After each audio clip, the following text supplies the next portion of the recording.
Welcome to Grip Grind Glory, where grapplers train with purpose and grow through the grind.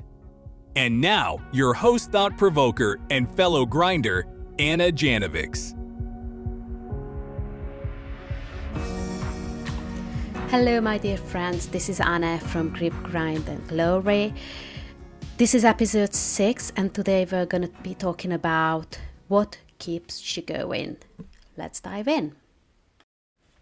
So the reason why I wanted to record this episode for you guys is because I find myself in the deepest of grinds these days.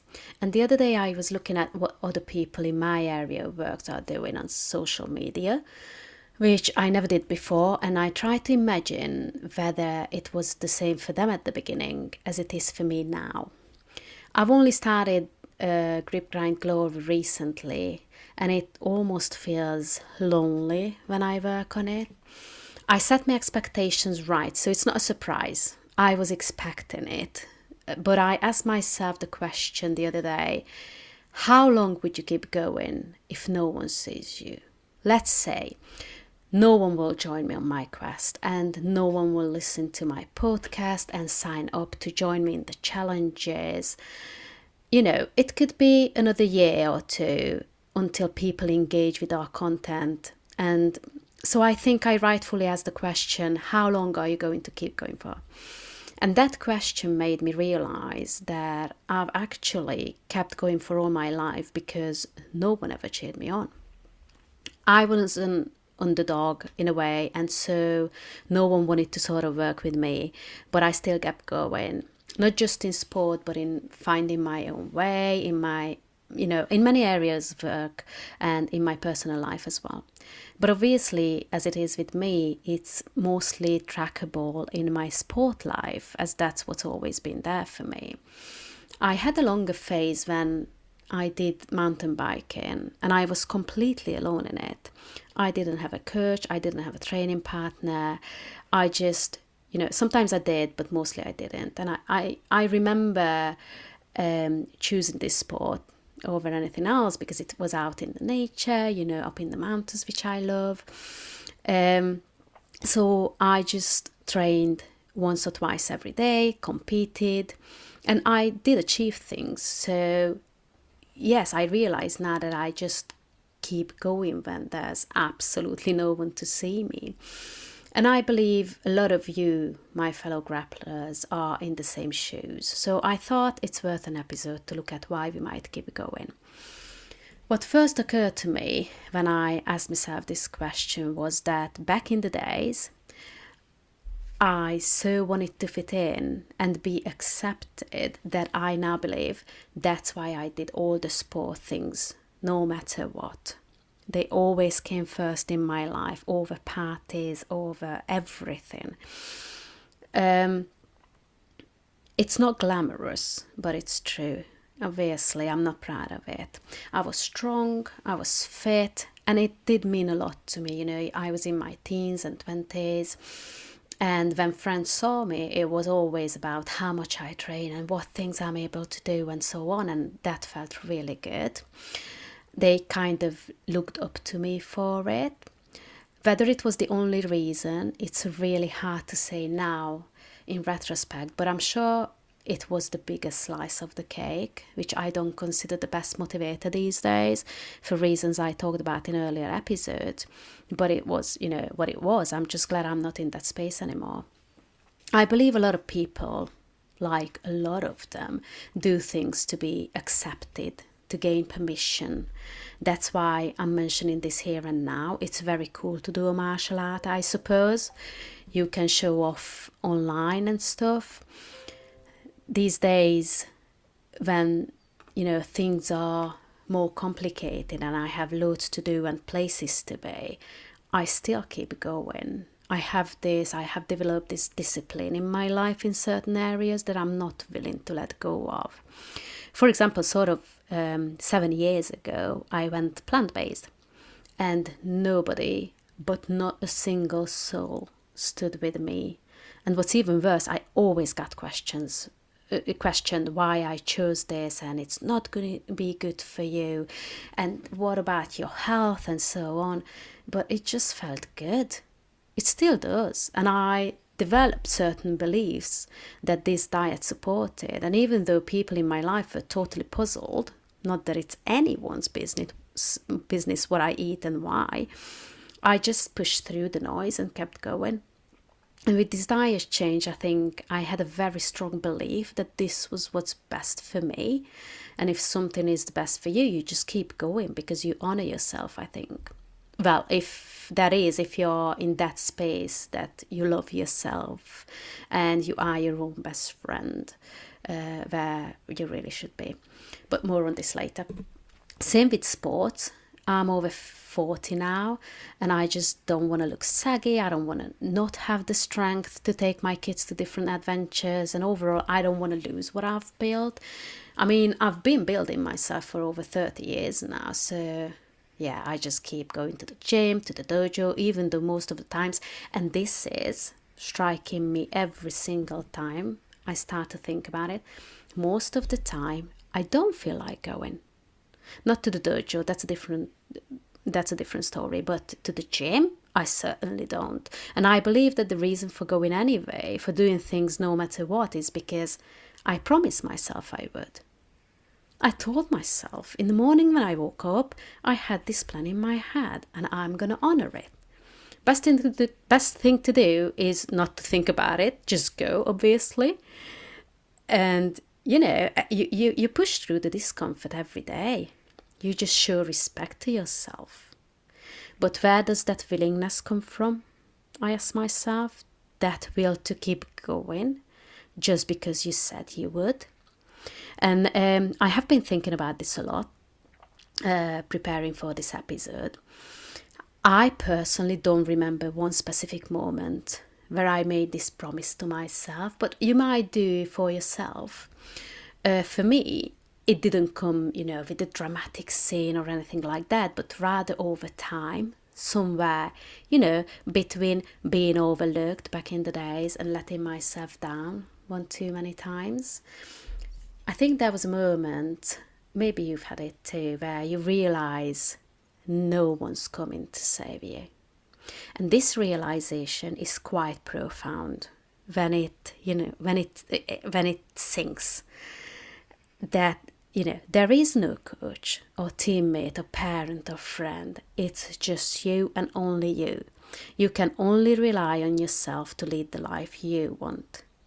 And if you're going to become the person you say you want to be, or build the life you want to live, you have to be the one who shows up over and over again, even when no one's watching, especially when no one's watching. And I believe that's when the promise forms, when this realization, sinks in, that it's you. You save you, and that's end of story. It's not even always conscious, but it could sound something like, this is the life I want to live, and I'll do everything in my power to get there. And don't get me wrong, it's not about, becoming ultra rich or climbing the Mount Everest tomorrow or whatever. It's just deep desire to live in a way you would like to, on your own terms. And it really has to be a very deep desire. You can feel it in your bones, that kind of desire. You might want to live in love, in health, in whatever. For me, as you already know, it's living free. And whatever I need to live free from constraints, I'll just do. Wherever I see an opportunity supporting this free life, I just say yes.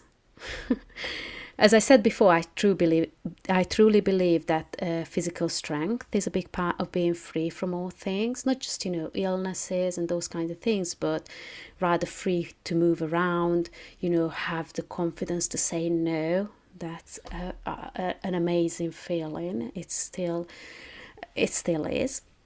It's about knowing that the work I do in the gym, in judo, in the business shapes someone I actually like being, and I show up for that future person every day. I just go and do the things I have to do consistently to achieve this state of mind where I'm free from all things as much as possible. And I keep that promise. And not because it's easy, not at all, but because I said I would. I honor my desire and go for it because no one ever will give it to me. I have to get it myself. And there is no easy way around it, my friends. When we talk about a physical exercise that will make you tired or sore, or just take an hour of your life you could use for something else, you'll have to reach back for the reason you're doing it in the first place. And it might be different with you, going to, as I said, going to the dojo, going to an MMA class or whatever. But when you put in the extra work, when you have to go to the gym to, work on your grip strength, work on your speed, work on your endurance, whatever, you tend to say, it's not that important, blah, blah, blah. But if you said you would, you absolutely have to do it. So for this, for what I've just said, you'll have to reach back to the reason you're doing it in the first place. We talked about it, I think, in episode 2, that you absolutely have to identify your reason, your motivator, and check in with it every now and then if you want to keep on track for as long as possible. So when I say I want it to fit in, for example, that's what I had in my mind when I didn't feel like hopping on my bike, that I will lose approval, that I won't be accepted. It was only in my head, I know now, but it seems very real at the time. I'm sure you guys have had similar experiences. If, for example, if you look at some so-called influencers online, you have to know and remember that they're in the same boat. Some of them, obviously, not all of them, but some of them are there to be accepted, to be cheered on, and to be, worshipped because they didn't get it from somewhere else, and they want to get paid for what they're doing, and because that's the currency for them, the currency of acceptance. And that's a very legit reason for them, and it helps them push through hard times. I'm not saying I want to be there and I want to do that, but because I was there one day, I know what they might be going through. I feel like it anyway.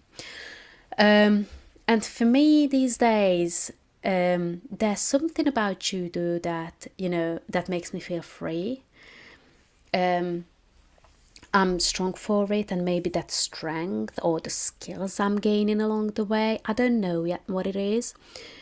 When I do the extra workouts in the gym, I know I'm doing them because they make me stronger, and strong is something that fuels my very active lifestyle, judo included, obviously. Or, they make me quicker or something. And because I love being active outdoors and go on hikes and stuff, it's important to me. And I know people who at the age of 40 something can't be active because they've not been looking after themselves. So that's a huge motivator for me. I always remind myself of those people, and I just don't want to be naysayer because, oh no, I can't do this, yes, I can do whatever the fuck I want. It's easier. I think it's easier with set training times. That is when you go to your martial art class, which is what most of you do.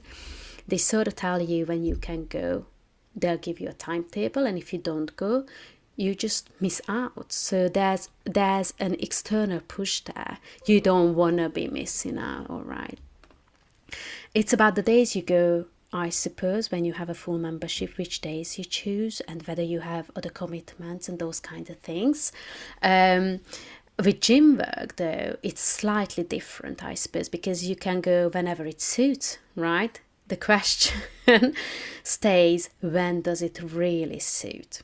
it's never going to suit. I can tell you that already. So you have to be very, very strict with yourself. I think very disciplined. For me, for example, I work from 9 to 3, and that's the 6 hours I spend without the kids. So I try to cram everything into those 6 hours because I like to be present with them for the rest of the day.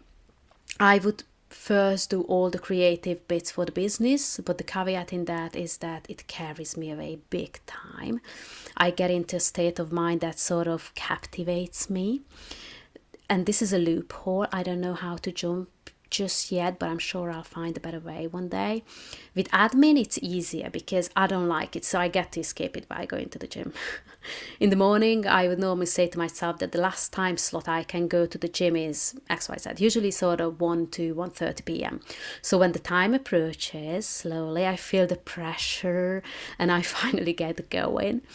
Another strategy of mine is to put on gym outfit in the morning. Now, this doesn't always work. I heard someone say it's the best strategy, but to be honest, it's very comfy. I work from home, so I appreciate it very much, but it won't make me good just because I put it on. There are a lot of people who do this and it helps them. But talking about martial art classes, you would look quite funny going to work in gloves or gis or whatever. So, you have to stick with the set time, set days, not missing out, whatever. And then also, there's the expectation of others from your team that you'll show up. And you wouldn't want to let anyone down just because you're lazy or something. And that's why I believe community matters so much in any kind of sport, not in the individual sport, but to be honest, martial art is sort of individual in a way, but it's you still practice in a team. So you go to support your teammates as well. Even if you're not there 100% because you're struggling with something mentally, something happened in work, blah, blah, blah, you can still provide your mates a good partner and just show up and participate and just be there for them. I'd like to offer a thought I've been contemplating with. And I always kind of ask these weird questions myself to see if I can, come up with a good answer. The question I asked myself was, what if no one watching is the whole point of the game? Because no one watching, and this is what I was able to come up with, I'm sure you guys will can relate. No one watching will make you be real. Not to perform, and being real is when you discover who you really are. No one watching would make you discover, if, saying a little bit differently, if you stopped posting or telling people how, amazing you are and what kind of things you do and, what kind of kicks you're able to do or whatever, you would be the only one knowing about it, which is quite tricky. But let's assume it's a real scenario. Would you still keep going? If no one cheered for you, if no one knew what you're doing? And I truly hope, my friends, that you would. And let me say this too, discovering who you really are is a very scary place. And a lot of people don't want to do it because it opens up avenues and pushes you to make changes that are really very uncomfortable. And once you know something about yourself, you can't unknow it, right? You're off to change. You just can't go back. And I didn't appreciate this, how heavy this whole concept is until I set off on this road of, personal growth and stuff.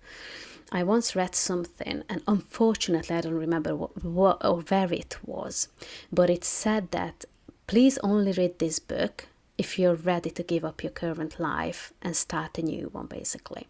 And I was ready. I just couldn't wait to, explore my new life, and I was looking forward to all the changes. But oh boy, going through those changes is a whole new level. and you can't really anticipate what your growth will entail for you. It's different for everyone. So, but what it taught me, after all, is that I kind of started to appreciate that people don't want to explore opportunities for themselves because it just freaks them out. I really do. And before that, I was like, anyone would be just stupid not to be wanting to go through these changes. But no, actually, it puts you in such discomfort and confusion all the time that I appreciate if people don't want to do it. But I still encourage you to do it anyway, because I think that's the whole point of life. The human experience just elevates to a whole new level you can't even imagine if you do it.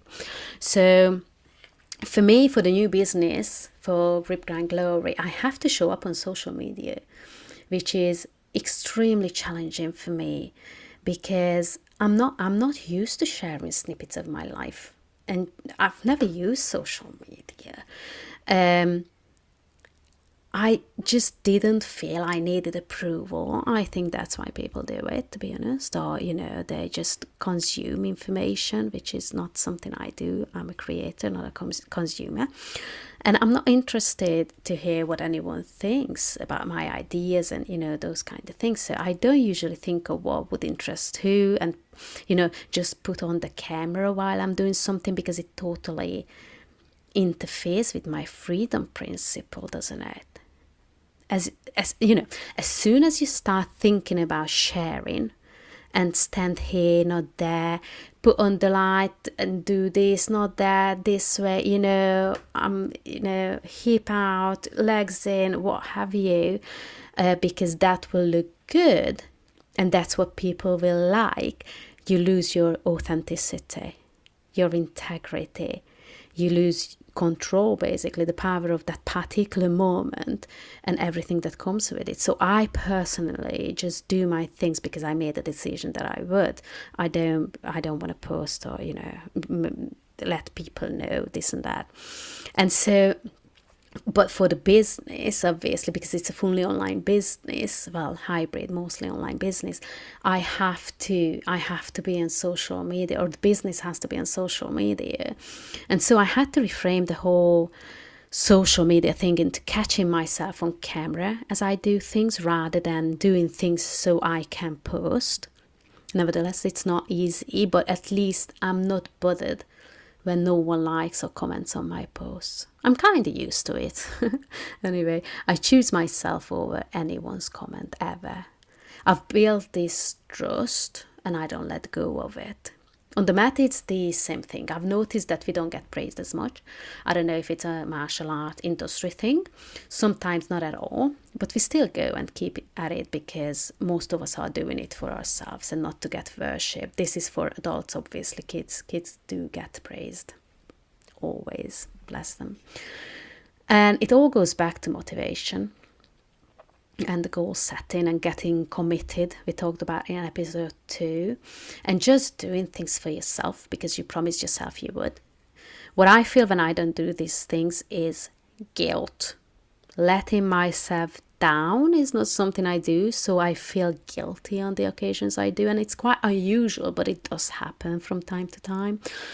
I for example, I don't eat sweets these days. I haven't for the last couple of months. And so it's not an issue for me, but sometimes I just forget. And I mean, sometimes there's been 2 occasions when I didn't forget it, but I let myself do it. I suppose that's a little bit different. But yeah, it's funny how I did feel guilty, even though I let myself do it. I was like, all right, it's a birthday, go and have a slice of cake. Just to try it. It wasn't even a nice cake. Anyway, that's even worse. It makes you even more feel more guilty, because if it's a really nice experience, you're like, hell yeah, I needed it. But it wasn't, and I'm like, oh my god, that's 2,000 calories wasted now. Anyway, So I believe I now make choices more wisely, more carefully. So these things don't happen. So I knew when I set myself up for these no sweets, I knew I could do it. I knew I didn't need sweets, and it was actually a very dramatic scenario when I made that promise to myself.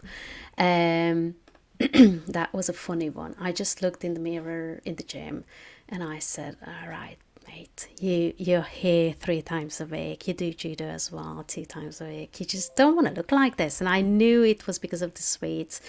So I just stopped having sweets, and then, I'm happy now. But I just always go back to that mirror thingy. I remember how I looked. I remember what I wore back then. I remember the whole thing. It was very dramatic. It was a shock, actually. So yeah, so all in all, the conclusion of this episode, I believe, is that what might keep you going really is the knowing that you are worth showing up for, because you decided you do. The act of turning up becomes a form of self-respect, of love, and once you build that kind of relationship with yourself where you can trust your own word, you don't need the world to watch. You just need to remember who you're doing it for. You. So I really hope you enjoyed this episode as much as I did. I'd like to thank you for your attention today. I will be back next week with a new episode, and until then, I'd like to encourage you to check out our upcoming Grip Strong Challenge at www.gripgrindglory.com. You should definitely sign up, and just promise yourself you'll push it through to get ahead of your own game, and we'll help you do that along the way. Anyway, let me know what you think of the episode, of us, of anything. Leave me a comment, drop me a line, follow us on social media, which is Instagram and Facebook, some TikTok for now, and I'll see you next week. But until then, let's grip, grind, and glory. Bye!